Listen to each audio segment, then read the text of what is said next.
test before we like to make sure the stream is not all glitchy and stuff?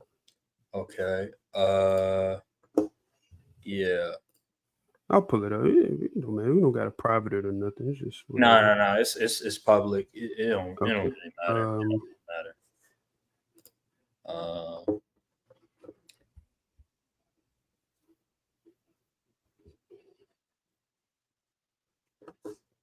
Let me see. I'll turn off my mic and wait. How did I do this? I'm pulling up on I'm gonna just pull it up on my phone to make sure. All right, we good. We good? Okay. Yeah. Okay. All right. What is good, YouTube? This your boy Aaron. It's Brian. It's the Courtside podcast, and we are back today. And hey, it's been a minute, but we're finally back. And boy, we're finally at the final division in the NFC. I wanted to hold off as long as possible because both of these teams in the NFC East have their own issues with a star player, and that's Michael Parsons, that's Terry McLaurin. And they still have their own issues. But we're going to still do the predictions. We're still going to give our assessment of each team and come to a conclusion on how we think the division is going to turn out. So without further ado, let's get to the NFC East. Let's start with the Philadelphia Eagles, man. The Eagles. All right. I guess I'm gonna be taking more point this episode. So with the Eagles, man, let me tell you something about the Eagles. I'm about to show the depth chart. Okay, cool. Yeah. All right, the Eagles. This is a team that is loaded pretty much top to bottom. I mean, you look at this roster and depth chart, they got dudes all over the place. They solidified their quarterback with Jalen Hurts. No matter what you say about him, the man gets it done when they get to the playoffs. So, hey, gotta respect them on that one. They got Saquon Barkley, probably the best running back in the league.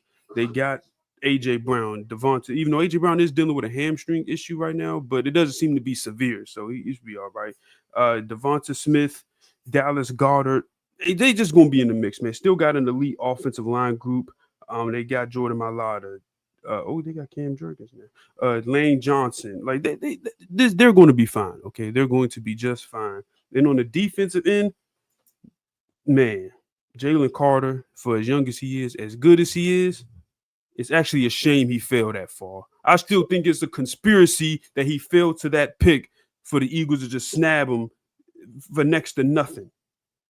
But they got the Jordan Davises who still progressing. Nolan Smith, who actually showed a lot of flashes last year, especially towards the end of the season. Nakobe Dean, who has improved since his rookie year. And they also got Jahai Campbell in the draft, who people, I think, believe the Eagles beat reporters and fans and said, he has been having a pretty good camp. And then, Quinyon Mitchell and Cooper, we all know about the Eagles. This is just a very, very, very solid team. And I believe if this was a year for an NFC East team to repeat the division as champions, it would be the Eagles, unfortunately. Yeah. The NFC East is a weird division because every year there's a new division winner. Yeah, like since 2004, I believe. Yes. We thought that the Eagles were going to win a division in, what was it, 2023? No, 22. Whatever year, I think the year after they went to the Super Bowl, so 23. Yeah, something like that. So 23, yeah. Because the 24 playoffs, that's when the Packers and Cowboys played one another. Anywho, still 23. Yeah, 23. We thought that the Eagles were going to make it to. They're going to win the division because they brought back a lot of the same guys. It's just the difference was the coaching staff, the offensive coordinator, defensive coordinator left, was changed a lot of their dynamic on offense and defense. But now they pretty much brought everybody back free agency wise. They brought back Zach Bond, who was a defensive player of the year candidate for them last year. And they drafted Jahai Campbell, like you mentioned, who was one of the better off-ball linebackers in the draft, and people thought that was a steal. And how were the Eagles able to get a linebacker of that caliber that late in the first round? So the Eagles are set to repeat, in my opinion. It's just about history at the end of the day. History has not been on any team in the NFC East side for the better part of 20 years. I'm just curious, is this the year where we finally see a back-to-back division winner? It seems like that, just given all the other teams in a division and what they look like. I'm wondering the Commanders, and now that they have a much harder schedule, are they going to be able to win the same amount of games? The Dallas Cowboys, they seem like they're in abyss right now. Yeah, they got Dak Prescott back, but in terms of talent, they're pretty much top heavy. And then you have the New York Giants. Russell Wilson is your quarterback, and is that offensive line going to be good enough to protect Russell Wilson? And the defense from the outside, not the front four, but in terms of the cornerbacks, are they going to be able to hold up in that secondary? So, in my opinion, I just think with the Eagles, if they can remain healthy, I don't see any other team in the NFC East competing with them. Even the Commanders, when they made it to the conference championship last year with an amazing season by Jaden Daniels, it just seems like they're destined to finally be that team to win back-to-back division championships. Even though they lost, I believe it was Landon Dickerson. I think he got hurt, if I'm not mistaken. He's hurt. I think it was something with his knee or something, but he's already walking on it, so I guess it's not like super severe or anything. I want to say it was a PCL. Yeah, something. And then they lost Mekhi Becton too, if you remember. Yeah, he left. I think he's on, I don't know what team. So they lost. So Landon Dickerson got hurt, and Mekhi Becton, he's gone. Are you comfortable with the offensive line for the Eagles this coming season? Do you feel like they took a significant decline, or are you comfortable with the Eagles' offensive line and their ability to protect Jalen Hurts? I am confident in their offensive line because, like, you look at the line, all of these guys are homegrown. Yeah. Cam Jurgens has been with the team since he got drafted in 2022.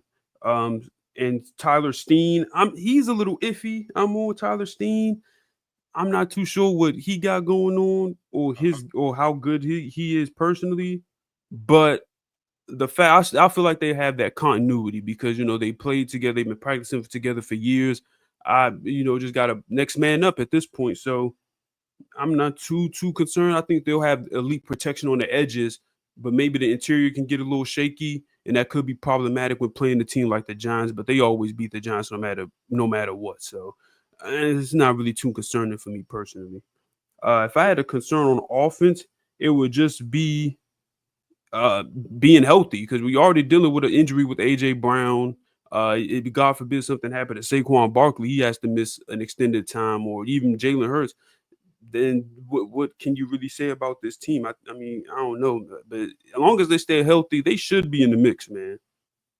I found it weird. I was looking at the PFF right now. Maybe this is a glitch or something, but I see Jahan Dotson starting on the outside. I see that as well, which is interesting. What's going on? I mean, Jahan Dotson, coming out of college, yeah, I would assume, but it's been a few years now, and Jahan Dotson hasn't done anything in the league outside of that 1 year with the Commanders. So for him to all of a sudden be the starting outside receiver alongside AJ Brown is kind of weird, because I would think that Devontae Smith would be the outside receiver and maybe a Jahan Dotson or somebody else would be the slot receiver. But they have Jahan Dotson as an outside receiver. I don't know how that's going to work. And then if you recall, I think they just got John Mechie as well, who wasn't really that great for the Texans in the first place. Regular weed. That's what he was. But hey, He's just a jag at the end of the day.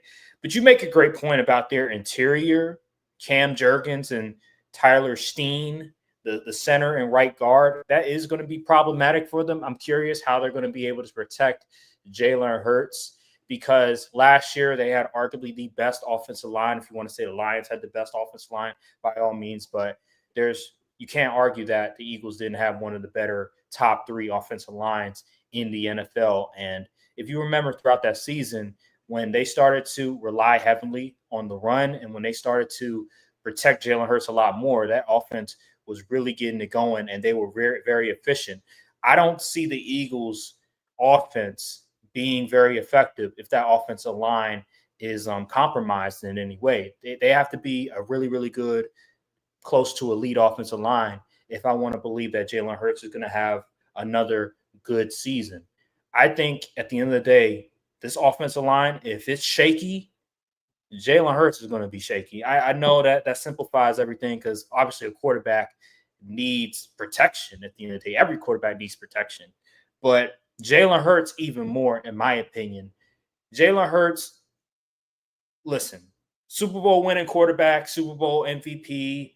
He was a finalist for the MVP in 2022. We all know that. But we got to be honest about Jalen Hurts. He has his own limitations. He's not the most talented QB in the NFL. Shoot, when he came out of college, there's a reason he went in the second round. There's a reason why he had to transfer out of Alabama and then go to Oklahoma for a year, because he's not the most talented thrower with the football. He's not the most gifted passer. He's an efficient player. He does what he's asked. He can make the right play when it matters most, but he needs a lot of things to go well for him to be effective. And if this offensive line is compromised, I don't see how this offense is going to be efficient, even with Saquon Barkley playing well. Yeah, I mean, honestly, truthfully told, what team can't you say that about?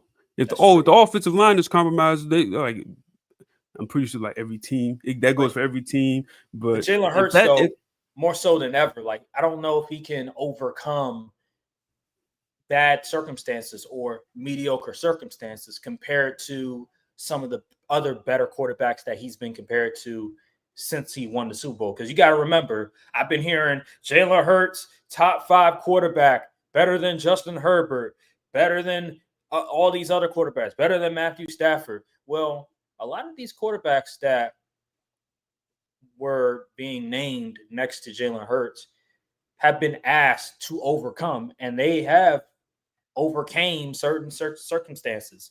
Matthew Stafford, even Justin Herbert not having the best receiving core.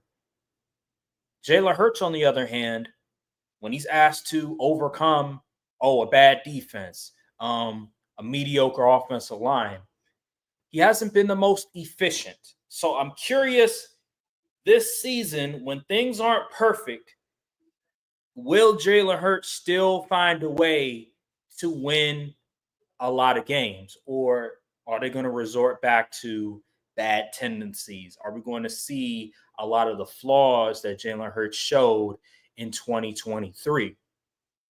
That's my concern. And then one more thing with the Eagles. If you're a fantasy guy, if you're somebody that loves fantasy football, here's a concern I have. Saquon Barkley. Saquon Barkley had like nearly 400 attempts if you want to add the postseason as well. And as a running back, that's a bad sign. And then he ran for 2,000 yards. Saquon Barkley took so much beating and etc. I'm trying to not sound weird when I say wear and tear. Yeah. Wear and tear. Thank you very much. Thanks for the assist. But yeah, wear and tear on his body throughout the season because he's a running back and he's getting a lot of touches. I'm wondering, will he be able to hold up this year, considering in NFL history, especially the past 10 years, running backs with that many attempts the next season, they get hurt. They are not as productive. You have to be damn near like Adrian Peterson or some gifted running Derrick back Henry. that is astronomical that we've never seen before to overcome something like that. In today's NFL, just look at the past 10 years. Look at all the running backs that got close to the amount of attempts as Saquon Barkley. The next year, they just weren't able to hold up. Derrick Henry, remember Derrick Henry? He ran for 2,000 yards. He was in the finalists for MVP with Aaron Rodgers and somebody else. I think it was Tom Brady as well. The next season, Derrick Henry got hurt. He wasn't able to Yeah, that hold was up. 2020 and 2021. He only had 937 yards. Bingo. And he was good that year. He was good the year he got hurt. It's just for whatever reason, the wear and tear from the previous season caught up to him. You know what I mean? So it's like a car. It's like, you were riding in all this debris and stuff like that. You didn't get an oil change. You didn't stop, and then eventually the car breaks down, and you have to get an oil change. You're gonna have to change your brakes. You're gonna have to stop using the car for a little bit, and that could be the same thing that happens to Saquon Barkley. And Saquon Barkley hasn't been the healthiest running back throughout his career. He's dealt with his own injuries. So I'm a bit concerned that Saquon Barkley, how is he going to look? Are they going to lean more into the passing game? Or are they going to continue to give Saquon Barkley the same amount of attention that they did last season? I don't think they're going to do that. I believe they're going to limit the amount of attempts that they give him, considering the history of running backs in this league in the past 10 years. But dog, they won the Super Bowl because they did that. And by the way, I forgot Kellen Moore was the offensive coordinator, so now they're going to have a new offensive coordinator. That is true. So, whoo, I think, yeah, they still have this. Granted, it was. I believe they played the Bengals in the offense looked competent, even though I don't think they played any starters or anything. But if the second team was able to do what they did, I mean. So we'll see. We'll see how it goes. New offensive coordinator. Damn. Now I got to really dealing with injury on the line. Now I got. You know what? Now I got to really think.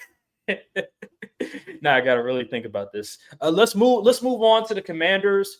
Washington Commanders last year they made it to the NFC Championship with a first-year all odds.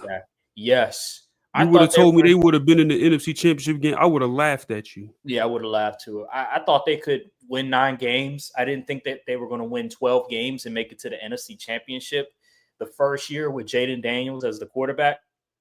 I would have never thought that. And everything that the NFL analysts were saying about Jaden Daniels, saying he's the most ready. He might be better than Caleb Williams. Some NFL GMs would draft Jaden Daniels over Caleb Williams. I thought, this is a lot of expectations on the shoulders of Jaden Daniels. And boy, did he deliver. What? Against all the odds? Oh my God, bro. He was, that was special. Even as a fan of the opposition, I was just watching the dude and I'm like, he's good. This is going to be a problem for the next decade plus. He's going to be a problem.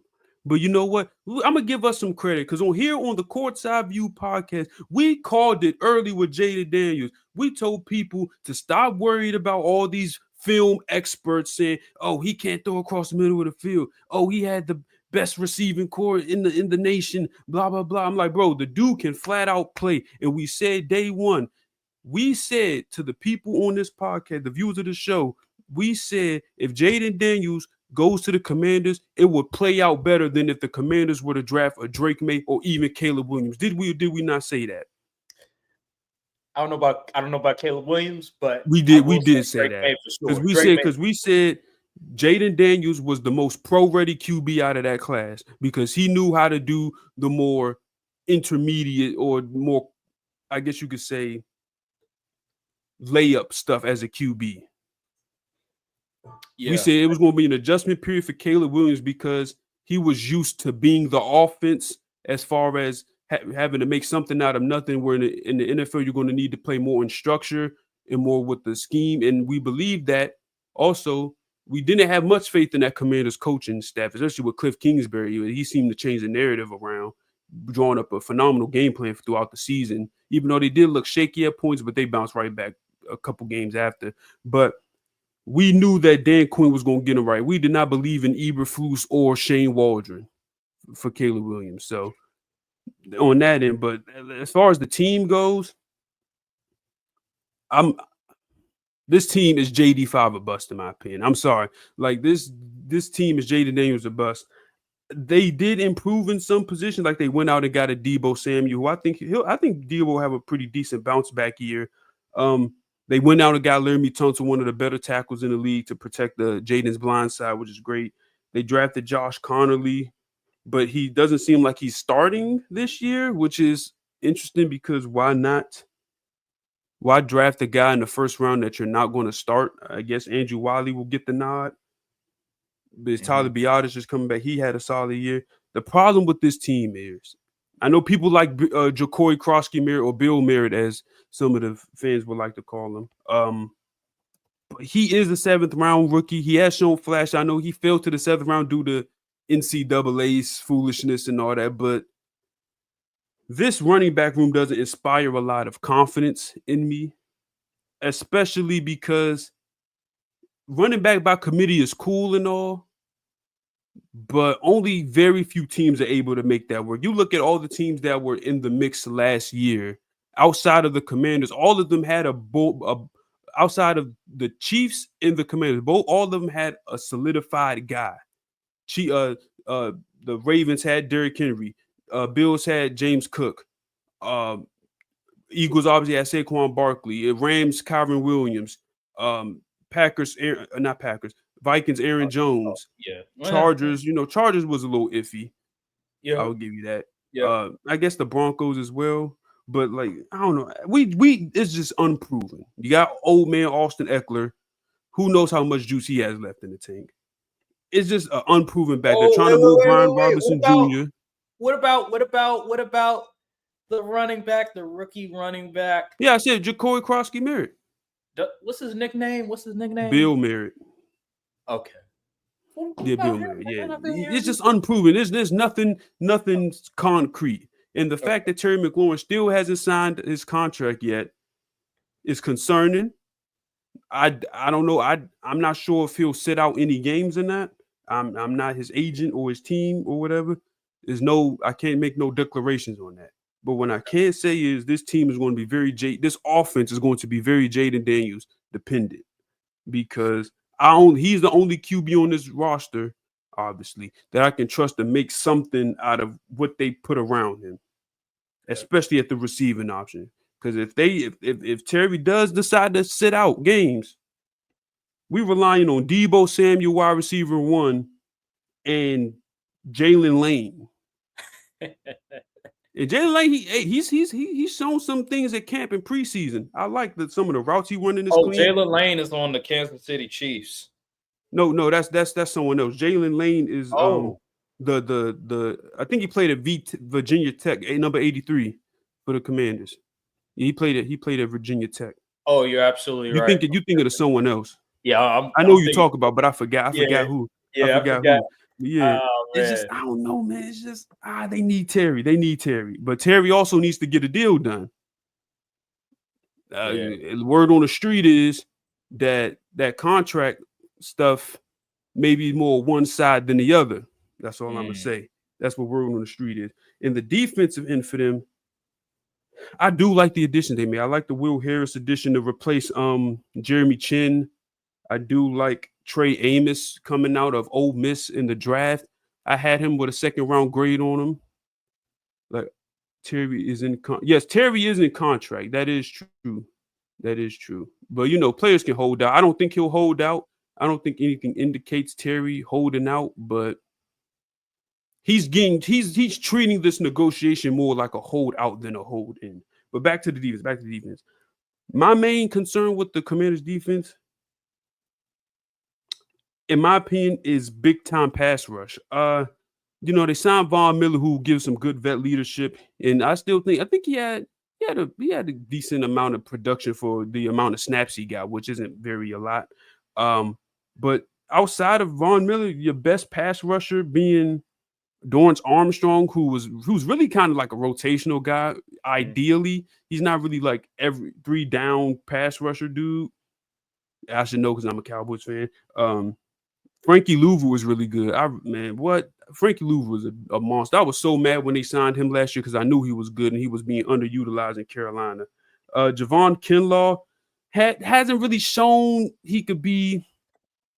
He hasn't lived up to what he was expected to be during draft. He's a huge dude. Pause. Like, this dude is a monster. If you saw him in person, you would be like, I had no chance playing in the NFL. But I'm telling you, man, Bobby Wagner, all these vets, like, I don't know. I think the defense is going to be a step up from last year, but I don't expect them to be they're not going to be the Legion of Boom or nothing crazy like that. They gave up a crazy number of rushing yards per game last season. I believe is 137 rushing yards per game, which was insane. I'm not going to sit up here and be like, oh, they're going to allow less than 80 rushing. No, that's not realistic. That's a crazy jump.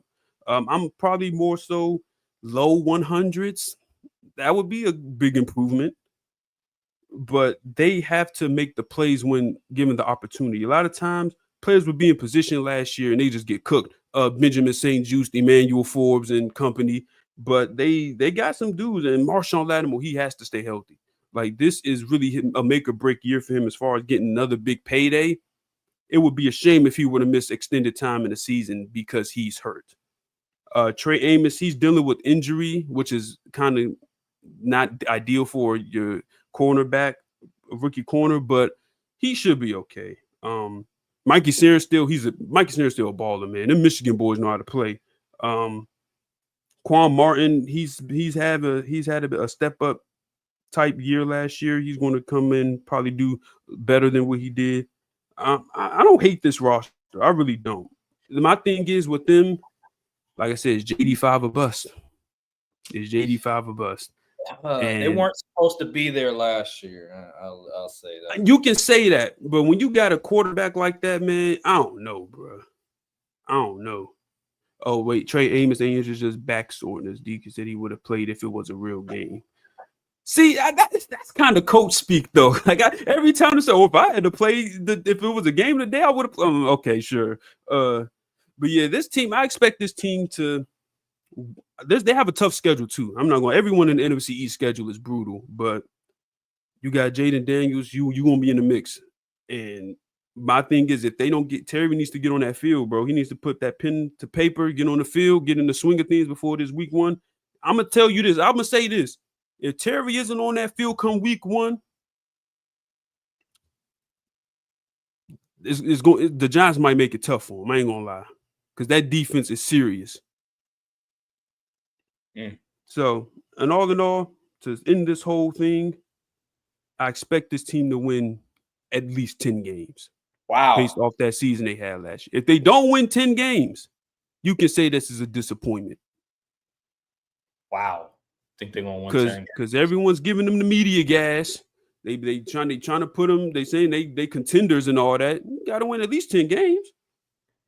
Well, let's look at the schedule real quick because you mentioned the Giants, divisional opponent, obviously, and they have improved significantly compared to last season, adding Abdul Carter and Russell Wilson and a couple other pieces, drafting a quarterback as well. Let's look at their schedule because if I'm a Commanders fan, if I'm a player, we have to start off fast. The first 4 weeks of the season, they got to go 3-1. They have to go 3-1 because after that, it gets a little tougher. I mean, yeah, you got Green Bay. That ain't going to be easy at Green Bay. Thursday night football. That's tough. That's tough. A lot of NFC matchups, and those matter when it comes to playoff seeding and stuff like that. So they got to beat the Falcons, and the Falcons, that's a competitive team, but I feel like they can beat the Falcons. Yeah. Falcons aren't the best defensively, even though they drafted 2 pass rushers in the first round of the previous draft. Then you got the Chargers. That's not easy on the road versus the Chargers. You got Chicago, who has improved significantly. Ben Johnson's coming to the fold now. The Cowboys, divisional opponent at Dallas, Always play them tough, no matter how good or bad the team is. at Kansas City. Like, come man, at Kansas City. Oh my goodness. Prime time Monday night. That's a L. Seattle playing Seattle. Prime time. They at should be home. Seattle, honestly. They could beat Seattle, but who knows? Seattle might be good this year. I'm not a Sam Darnold believer. I'm not a Sam Darnold believer either. And I saw a video of my guy Evan Williams picking off Sam Darnold and stuff like that. But man, who knows? And then you got Detroit. Oh my gosh. Miami, they could beat Miami. Then they have a bye week. Then they have Denver, Minnesota, New York again, Philly, Dallas, Philly. This is a tough man. It's really tough. Bro. I don't know, man. That's why I gave him a modest 10. I said I don't know if they a can win modest 10, bro. games. I don't know if they can win 10. Listen, I don't. At the end of the day, man, I'm telling you, this kid, Jaden, I say kid, we the same age. Jaden Daniels is special, bro. I'm telling you, I know it's a lot of special QBs in the league. Well, not a lot, but it's a few special QBs in the league. He's cut from that cloth.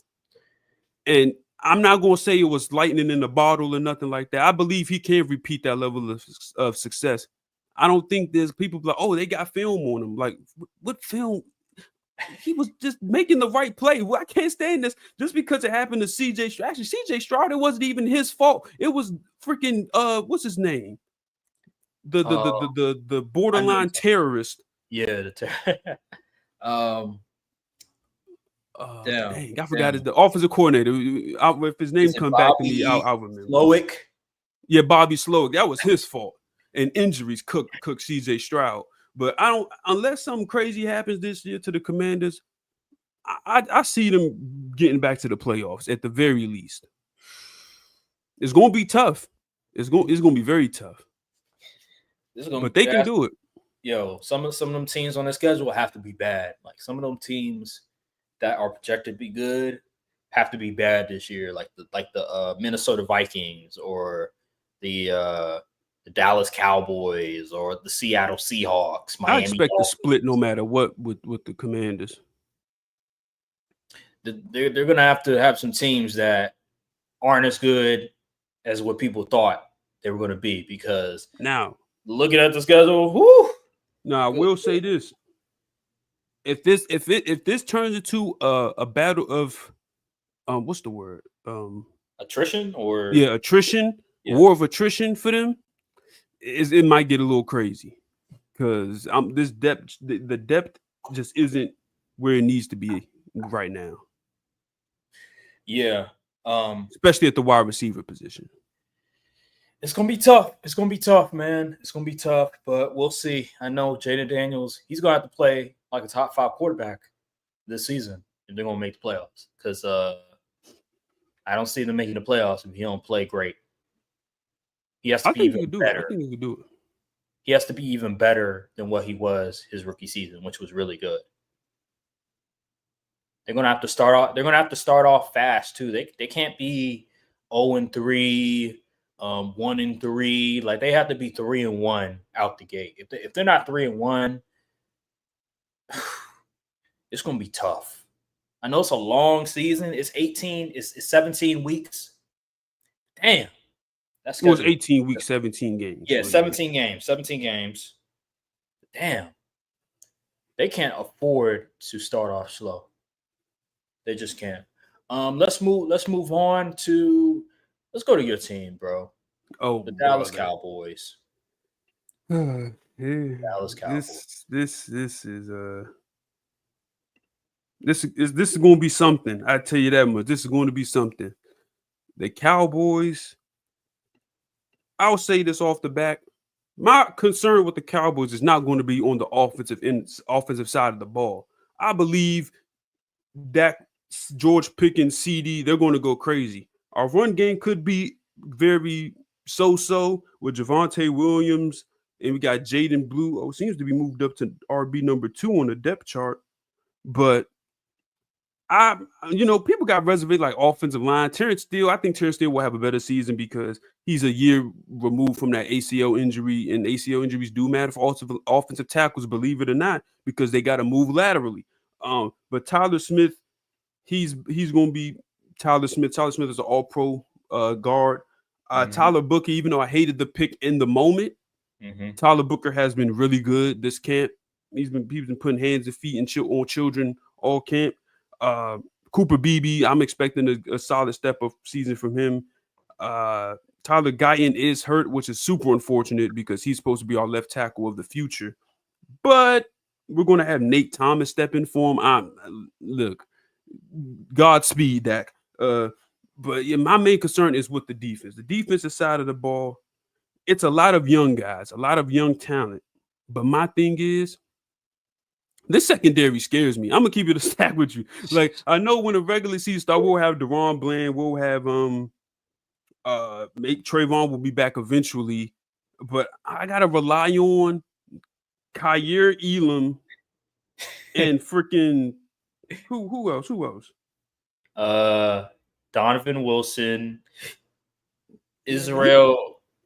Mukwamu.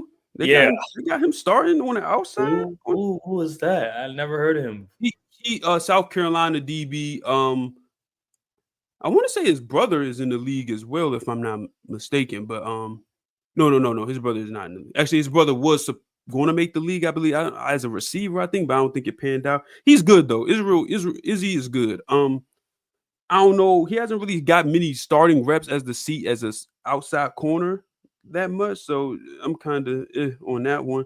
But yeah, I gotta rely on Kyer Elam, Deron Bland, and like Kemon Hall. Like I don't know, man. This secondary is concerning. We got some hitters coming. We got to play the Eagles. It's gonna be tough. This secondary is really concerning. Linebacker core. I actually think the linebacker core is actually solid. Like Maris Luafau, he's a very smart player. He's been wearing the green dot, calling he's been running signal call. He's going to be the signal caller for the defense this year. I expect him a solid lead because he had a really good season last year, despite all the foolishness going on with the whole team as a whole. But like I said, Marshawn Nealon, I'm expecting some growth out of him. He had a pretty solid rookie season.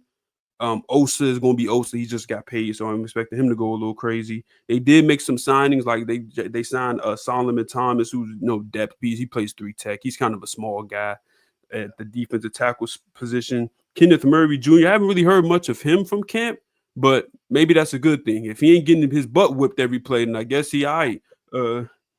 Jack Sanborn, I like that signing a lot. Jack Sanborn has been really good, I heard, in camp. He was an underrated gem in the free agency pool from the Chicago Bears, and he knows Eberflus's defensive scheme and system, so it should be a seamless adjustment for the most part. And I expect Eberflus to really get these guys right, especially on the D line and linebacker side of it. Corner, you got to have the talent to play in the secondary regardless, but I believe Eberflus will get this team right where they need to be as far as the front seven. Here's my thing. I'm going to say this aside, but it's like kind of a mini rant. Can we quit with the Donovan Wilson crap? I mean, dog, there's no way these coaches saw film last year and still want him to start at safety. Wanye Thomas does everything Donovan Wilson can do, and he's a much better cover safety. I don't understand. Donovan Wilson, his best time is in the box. We don't need you we got line. No, go away. Stop the Donovan Wilson experience, please. He should be a camp cut at this point. Wanye Thomas is just flat out better. He's younger, faster, has better coverage skills. It's really mind blowing that they still got him starting at free safety. It's insane to me. It really is. And I mean, as far as Brian Schottenheimer, what we've been seeing from the preseason so far, it's not invoking much confidence what kind of scheme we gonna run on offense, but I know he's saying he's doing the whole we're saving plays bit. I don't know, man, because I hope that's the case, because from what I'm seeing, I'm like, bruh, this is bad. And Joe Milton should be out there selling dime bags. He shouldn't be in no NFL QB. That boy is, man, he can make some crazy throws. He has crazy arm talent, but if you can't hit the layups, you have no touch on your passes. I'm not about to sit up here and try to go to war and go to bat for you. And the thing that's really irking me, Mozzie Smith, he's just not good. I banged on the table for this guy pre-draft. I said, if we can't get these players, I want Mozzie Smith. And I was happy when we drafted him because we addressed the one tech position early in the draft. And look where that got us. This dude, I don't even think you could get a 5th round pick for him if you tried to trade him at this point. He's just not good. I'm sorry. We need help. We should have made that Harrison Phillips trade like the Jets did the other day. Because, like, what are you talking about? I just look at this. I just have to keep getting better. The first preseason I wasn't happy with at all. To be honest, I didn't do anything. I just need to keep learning the scheme. Bro, this is your 3rd year.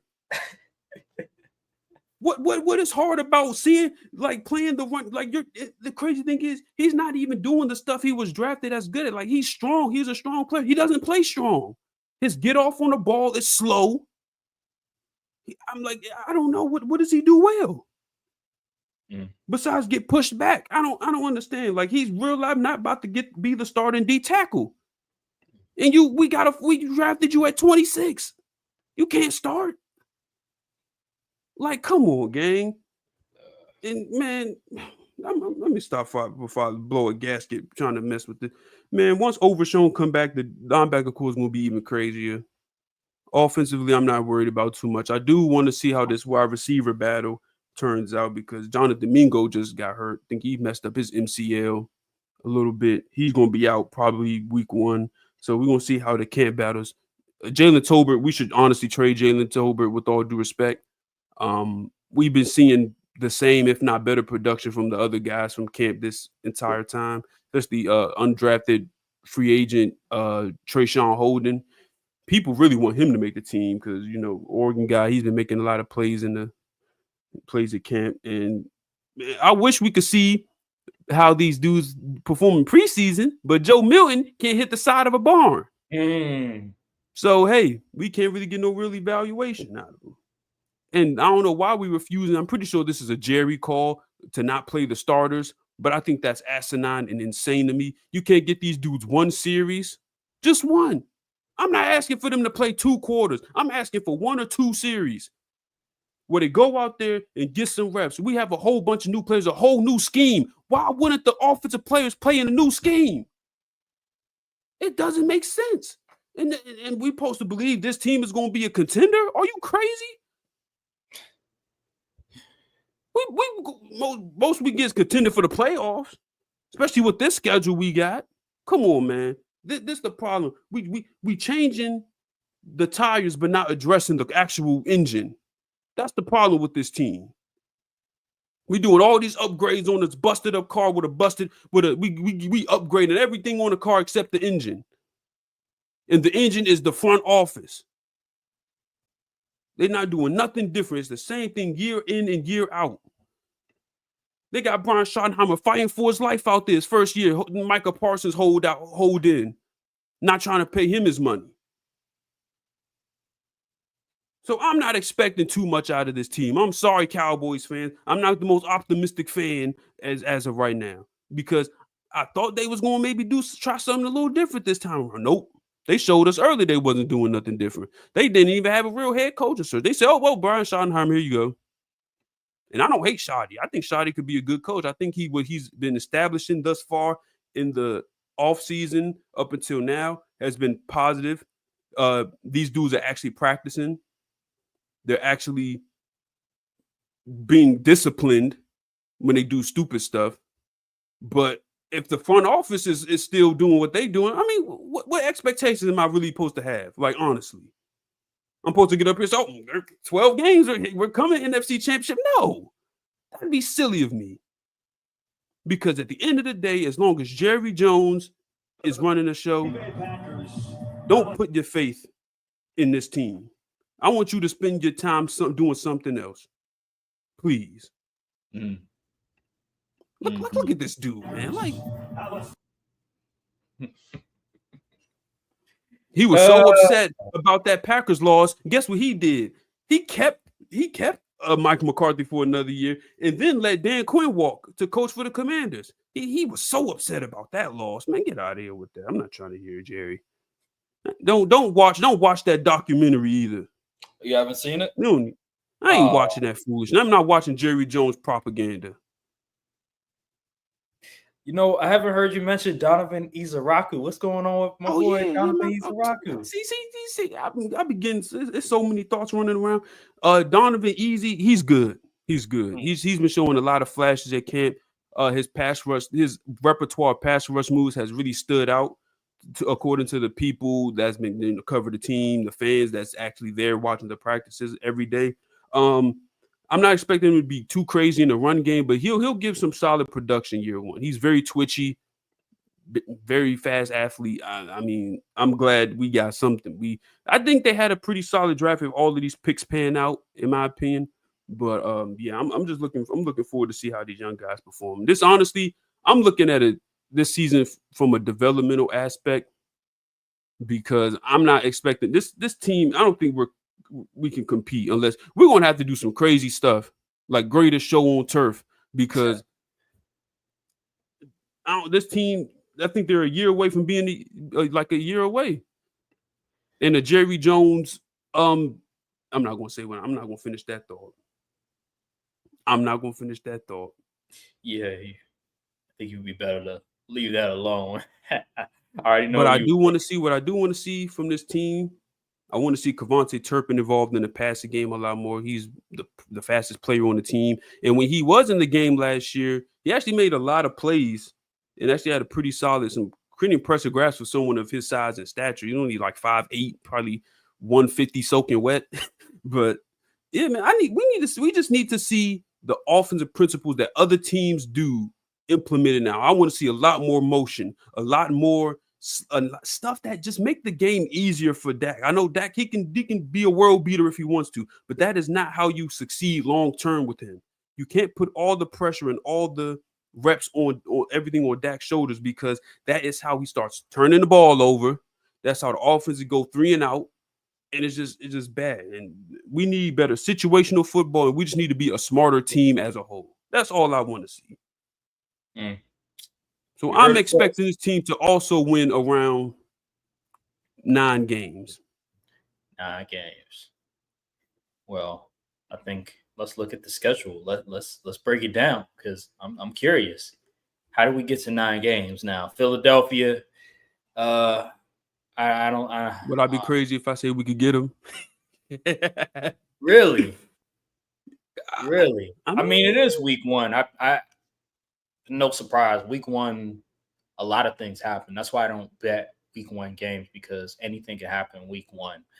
But the Giants, y'all always smoke the Giants. Chicago, Green Bay, Jets. I think we could get Chicago. Y'all can get the Jets. Y'all can get Carolina. Why you skip your team? Hold on. Because why you skip the Packers? Do we really need to talk about the Packers? Like, no. You following through. About the Packers? You following through. Do we really need to talk about the Packers? Get Green Bay. I think we could get it. At you home, think you could get Green Bay? I think we get y'all. Oh my gosh! All we got to do is lock up one receiver, and that's Matthew Golden. I think we could get y'all. We didn't have any receivers in the playoff game, and we still that was different. Bruh. Now we got Josh Jacobs. Listen. Good. Yeah. Y'all gonna have to guard CD and George Pickens this time. Oh my god! Y'all had to guard CD and Brandon Cooks. Like, come on now. Let's not pretend them the same. Is George Pickens? Is he gonna have his head on straight? I'm just curious. Yeah. Is he trying to get paid? Is he? I've seen wide receivers crash out for less. I'm just saying, like, come on now. You seen the clips that him and the chemistry him and Dak have already? Trust me, he gonna be all right. All right now. And one of my corners happened to lock his ass up. Is he gonna get a temper tantrum? I'm curious. I wish I would Keyshawn Nixon on George Pickens. Oh my goodness, we breaking records. Anywho, I'm gonna skip the Green Bay Packers because we already know the result of that game. The It's gonna be the so funny if y'all Jets, lose. the Jets, the Panthers. I can see y'all beating those two teams. Washington, I can see y'all beating Washington, splitting with them on the At season. home, at least, yeah. At Denver, Denver always beats us. That's a loss. We at haven't beat Denver, Denver in I don't know how long. Arizona. Arizona. That's a good one. Arizona. Monday night too. Wow. We What is breaking up that with y'all Cowboys playing streak. I'm Arizona not on going. Monday night? I'm not going. Yeah, that one seems like an L right there. Bye week. Y'all could beat Vegas. Philly, I think you could split with Philly. I think you guys Mm-hmm. could get one with Philly. Kansas City, y'all not beating Kansas Yeah, City. it's probably that's a loss. I'm not even going. Detroit, I don't They see probably it. gonna run us. Minnesota, potentially, depending on how JJ McCarthy looks, I think that could be a win for you guys potentially. But I would lean more so on Minnesota, given their talent. The Chargers, I think y'all could potentially beat the We own Chargers. Justin Herbert. We gonna beat I them. think y'all could potentially beat the Chargers, depending on how they look late in the season. And then Washington and New York. So I could see, honestly, I could see y'all winning some games. I don't think y'all gonna have a losing record this year. I think as I long hope as not. Dak If we do, Prescott is fire everybody. as long as Dak Prescott is healthy for the entirety of the year and most of the offensive weapons are healthy, I can see y'all winning 10 games. I ain't gonna lie. Like that's not It's a not ridiculous to say that. terrible, that's not a difficult schedule. Like that's not the worst schedule I've seen because y'all had the third best record in the division, I think it was. So you're not going to get a first place or second place schedule. I don't think that schedule was all that bad. It all depends on how the offense looks and certain pieces on the defense. Can they hold up? We'll see. But I don't think that's a terrible schedule. Guys just got to step up. Coaches got to coach. And one final thing, I'm wondering because I feel like Dak Prescott has gone under the radar. You know what I mean? It feels like over the years he's starting to become underrated. Is that fair to say? Like it feels like the media has just forgotten about Dak Prescott overall. The only thing they mention about him is his contract. He's getting paid $60 million a year. They don't talk about his ability anymore. They don't mention any of that. It's just his contract. And Jerry Jones is dysfunctional. I feel like Dak Prescott is a good enough QB. He's a top 15 QB. Any QB that's a top 15 QB has the potential to be a top 10 QB given any season. I think Dak Prescott, if he remains healthy, if this team can remain healthy offensively, I think he can have another good year. My only question is the running game. How's that running game going to look with Jaden Blue and who else? Who else? You lost Javonte Williams. you lost Devontae Williams, and then you lost one of your running backs a season ago who had I think 1,000 yards for Rico you guys. Dowdle. Yeah, he's on Carolina right Went now. to Carolina, so now you got to worry about trying to replace him. Even though I mean he was okay, but he wasn't a star running back. But now you got to figure out okay who's the running back of the future for us? Do we have a running back of the future, or do we have a mediocre to below average running game? So I'm curious how the Cowboys are going to figure out the running game because Dak Prescott in the past when he's been great, he's had a decent running game. I think in 2023 when he was the MVP candidate, I think that was one of the rare years where he didn't have a great running game and he was still pretty good for the remainder of the season. I'm just wondering in Dak Prescott this season, how is he going to look? I believe he's going to look good. I believe he's going to play well. I believe they're going to win enough games. Yeah, Dak is definitely getting overlooked in my opinion. I think Dak will have a really good year this coming season. He has the weapons, and we know how busy Dak can get in the passing game when he has two top end receiving options. So I'm not sure what this all about. I know people probably it's just that the lack of playoff success. That's really what it is. It's just easy low hanging fruit to pick at. Oh, he doesn't win the playoffs, so he's not that good. I mean, okay, whatever. But y'all put Justin Herbert top 6, top 5 list every single season. But whatever. That's just what it is. National media. It's easy to pick on the Cowboys QB and all that stuff. I'm not too worried. Who cares what they got to say? We're not writing back. Dak FC. We not writing back this year. Believe that. What's your thoughts on Clayton Adams as the OC? I've never heard of that dude before. Okay, so Clayton Adams was the offensive lineman coach for the Cardinals last year, and we saw how that offensive line performed, how James Conner was able to get the run game going and all that. So Brian Schottenheimer is taking over play calling duties and stuff like that. Clayton Adams mostly kind of to give his input in and also as coach up the line as well. So he's not really like calling plays or anything like that. They kind of just, I guess they're kind of like molding him or whatever. But so far, people have said the offensive line has looked better compared to like how they looked last year at camp, which is like the same dudes looked last year at camp. There's going to be a new scheme they're running as far as like, I think the run, I want to say they're going to start zone runs and stuff like that, which we weren't doing much of last year, I want to say. So, it's an adjustment period, but so far the line does look better. At times, sometimes some dudes just flat out aren't that good. No amount of coaching is going to make a bad player going to just automatically be good. But I feel like we're going to see some improvement. It may not happen overnight, obviously. It may not have happened week 1, but I think as the season goes, it'll be a much stronger unit once all of the guys are healthy. Tyler Guyton included. Tyler Guyton has looked much better though. In this before he got injured, he looked much better. He was actually holding his own pretty well. But until he gets back, we're really not going to get a full picture of what this offensive line is going to look like. I expect Tyler Cooper, the other Tyler, to be solid players. Terrence Steele is still questionable because injury, and he really had a bad year last year. But I think the offensive line should be much improved. Okay, all right. Well, you heard it first. Everybody, you heard and as far as Brian Schottenheimer's offense goes, I hope it's not relying on talent. I really don't hope it's just beat your man football. I really don't. I really don't. I hate that kind of offense. The Kellen Moore effect. All right, let's move on to the Giants, the New York Giants. They've done a lot this past offseason. They've added a lot in the NFL draft and free agency. Let's see here.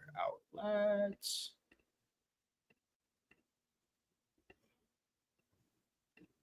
Share my screen. All right. Here we go.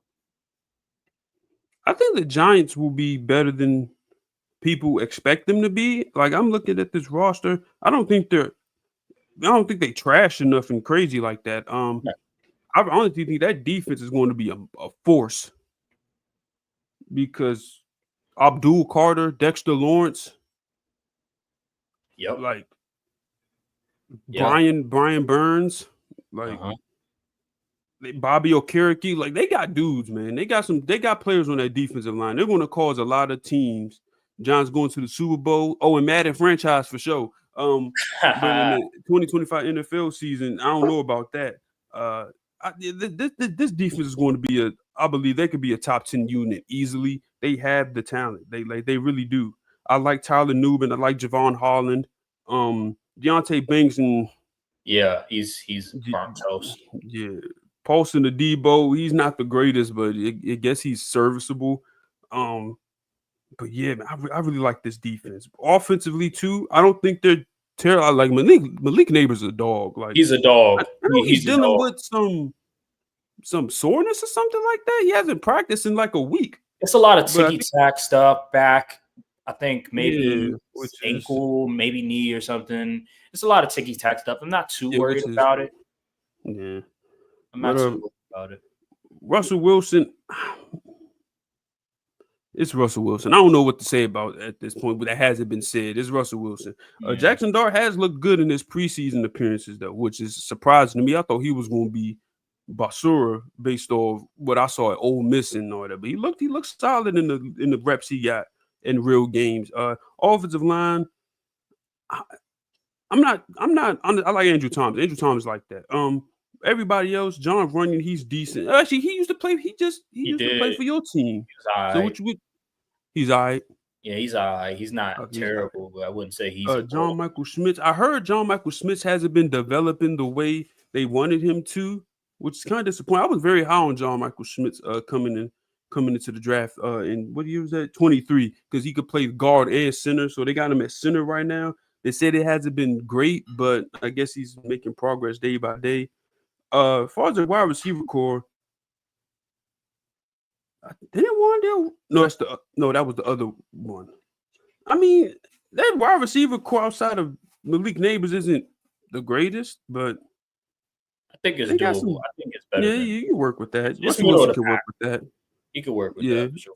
When you have yeah. Malik So Neighbors, I mean, and then Darius Slayton, which is a competent wide receiver in the scheme that they run, he has good amount to work with. He has no excuses to play bad. Wandale Robinson, he actually had a pretty solid year for what they was able to give him last season.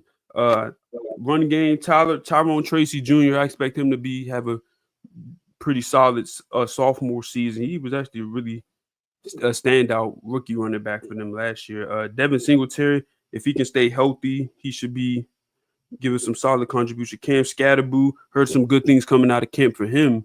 But yeah, I don't think this team is going to be as bad as people think. I don't see them picking like top 3 next year. I don't see nothing crazy. I think they can win at least 6 games. I think they could probably. Well, I have to look at their schedule. That's another thing before I even try to predict. Because to me, it comes down to their schedule. They're going to have a 4th place schedule, which is good.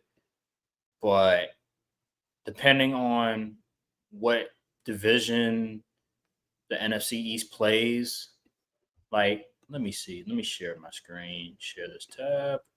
So the Giants start off with Washington, then they play Dallas. So they have 2 divisional rivals, divisional opponents. Then they have Kansas City. Then they have the Chargers. They have a break with New Orleans, Philly, Denver. Ooh, you know what? Yeah, I don't know. I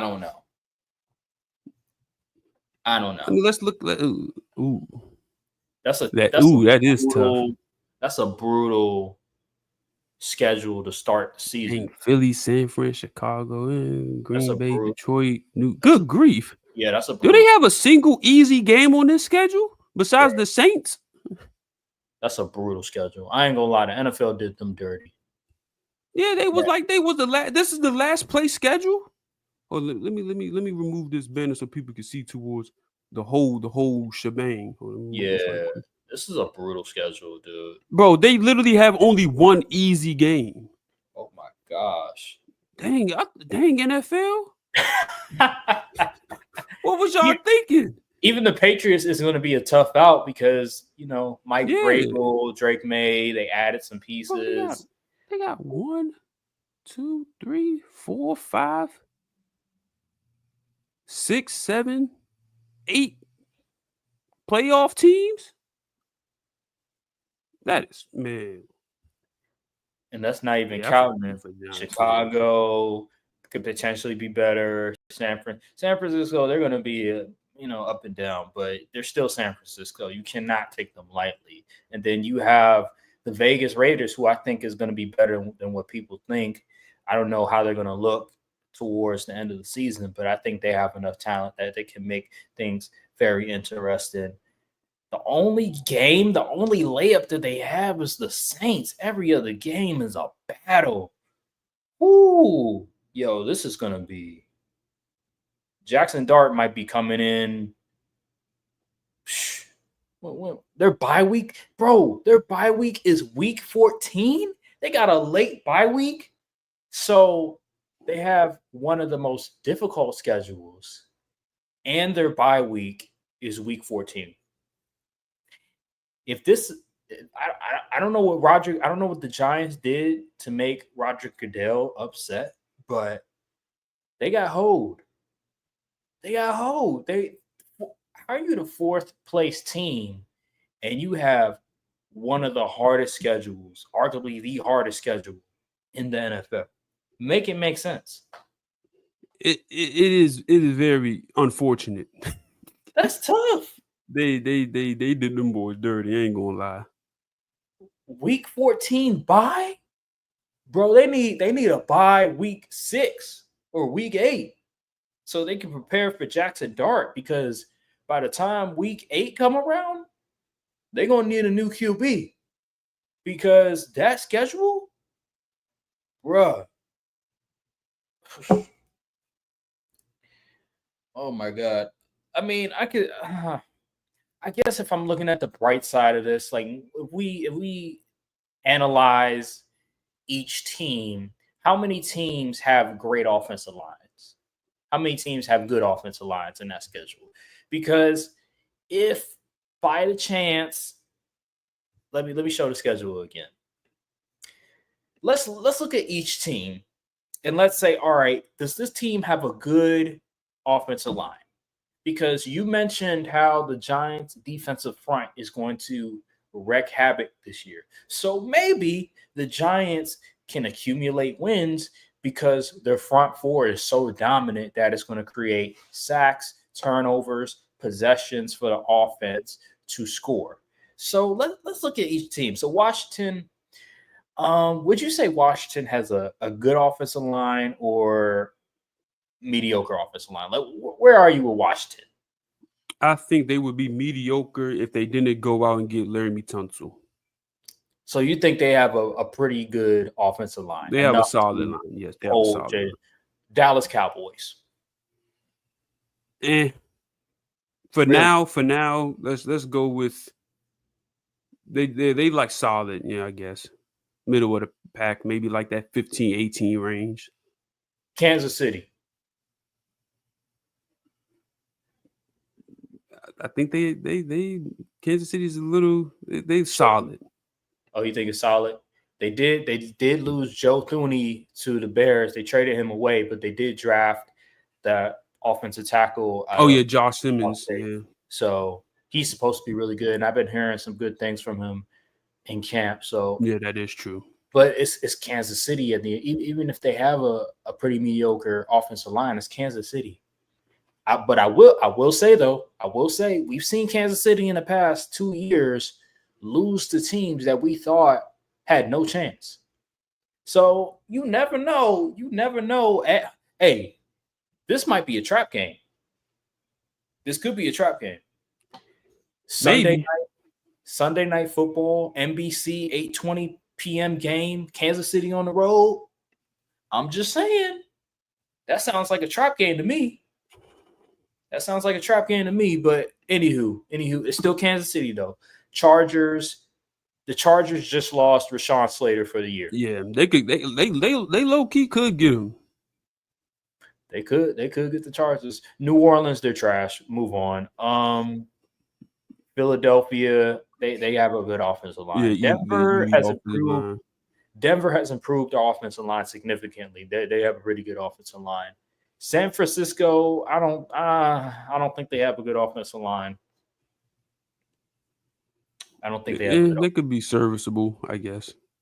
I think the Giants can get to Brock Purdy, and they lost Aaron Banks, so I don't know if they have a good offensive line. Chicago they've actually done a good job of revamping their line. Yeah, I think they have a decent offensive line now. So Green Bay obviously has a good offensive line.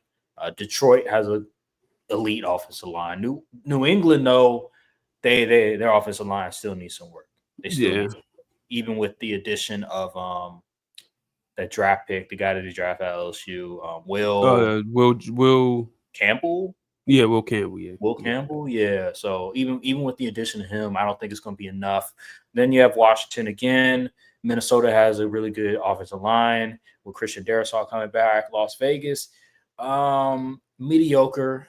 It's kind of mediocre. And then Dallas again. So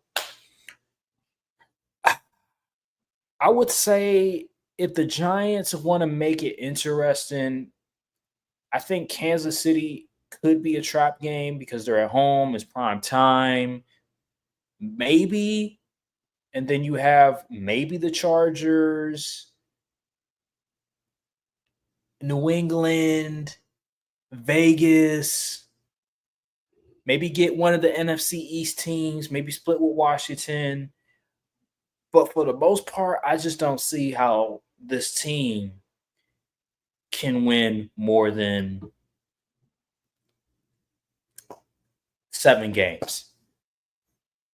That's fair if you ask me. I think that's I got them booked for like 6 wins. Yeah, that's how I'm looking at it right now. Given the bye week that they have and the schedule. The schedule really cooked them. Yeah, It's just crazy because the 49ers got an easy schedule and they picked at like 10 in the draft. All right, well, let's get to the final topic. Let's rank the teams. So, number 1, I'm going to go with the Philadelphia Eagles.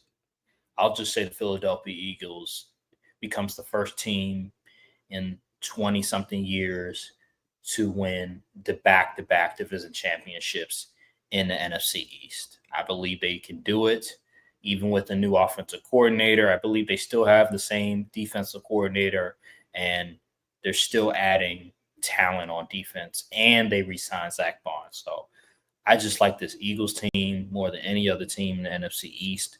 Number 2, boy, oh boy. Number 2, I'll go with Jaden Daniels. I think the fact that he played so well last year, I believe Jaden Daniels is the real deal. I believe Terry and the organization will get a deal done. He is going to be a bit rusty, but I do think eventually he'll get back to form. Maybe week 4, maybe. It's gonna take some time. And then they added Deebo Samuel, who, as the number 2 wide receiver, I'm cool with, as long as he's the number 2 wide receiver. And then you have that rookie running back that I've been hearing a lot of things about. He's been shining. He's been doing a lot of good things. I think the offensive line is okay. Defensively, we'll see. We'll see how the front 4 holds up. I'm not too sure they'll be able to generate consistent pass rush. And I'm not sure if they'll be able to stop the run on a consistent basis. But I do like their secondary. I do think that Marshawn Lattimore, I do think Mike Sanchez, whatever his name is. Yeah. I do think that those are 2 decent corners. They're better than what they had last year, because last year was god-awful. So I could see the Commanders being the second best team. I think it's going to be relatively the same as last year. I know that's not how it really works in the NFC East, but just going off of all these different teams, the Cowboys would be 3 for me, and then the Giants would be 4. I think the Cowboys and the Commanders are the 2 teams that can change places, in my opinion. Those are the only teams I could see really changing in terms of the rankings, if there is a change in the NFC East rankings. So that's my list. For me, I think I might have to go the same as you. The Eagles. Listen, I know the whole NFC East curse thing, but I just feel like their roster they just have the best roster in the division, and they're coming off the Super Bowl win. I do believe the Super Bowl slump got to hit somebody. Mm-hmm. No one is immune to the Super Bowl slump. Actually, I guess the Chiefs apparently, but they got some type of black magic going on. But I'm gonna go Eagles first repeat winner since 2004. I don't like it, but I just think they just the most well-built team to repeat or to win the division this year. I'm gonna got to keep it 100. If it don't happen, I'll be glad. But I'm gonna just call it like that. Second, I'm gonna put the Commanders at second place just because Jaden Daniels is that guy. I feel like if they're going to get Terry on the field and have him playing, their offense is going to be humming. It's going to be really hard to stop them. Defense, still a question mark in a sense. But as long as they made the championship game with that defense they had last year, and they were horrible. So if they're able to get some improvement, hey, who knows what could happen. Third, I'm gonna go Cowboys because this team is really relying on Dak Prescott being healthy. If Dak Prescott were to go down or miss a couple games, it's going to look very grim for them. Uh, defense still question marks, especially in the secondary. Defensive tackle is an issue. Run defense is going to be probably lackluster again unless the starters get it together, the linebackers play out of their mind or something like that. You got to be able to stop the run if you really want to go far in this league. But I expect them to get around 9 wins. They're not gonna be trash. They just going to somehow end up behind the Commanders. Last place we're going with the Giants because that schedule is a killer, even though they've made some improvements on the defensive side, drafting Abdul Carter and going out and getting Javon Holland. But man, that schedule is brutal, man. Like, this is a young team that's kind of in the middle of a retool / rebuild, I would say. So I don't think, yeah, because that schedule is mean, man. At least week 14 bye as well, and who knows if Russell Wilson is going to? They might have to sit Russell Wilson, depending if he starts stinking up the joint and throwing Jackson Dart in that fire. It's going to be a little tough. I'm not going to lie. So yeah, Eagles, Commanders, Cowboys, and Giants. You mentioned retooling for the Giants. What Dan Quinn said his first year with the Commanders? He said it was a recalibration or something. Yeah, recalibration. Ain't no recalibration. Wasn't lying either. They are rebuilding. Ain't nothing of that happened. You don't have Jaden Daniels, sir. They really don't. All right, guys. Well, thank you guys for watching. Thanks for tuning in to the live stream. Make sure to like, subscribe, comment down below, hit the notification bell for all the socials, and we will see you guys on the next episode of the Courtside View podcast. Thank you guys for watching, and peace. Salute. All right.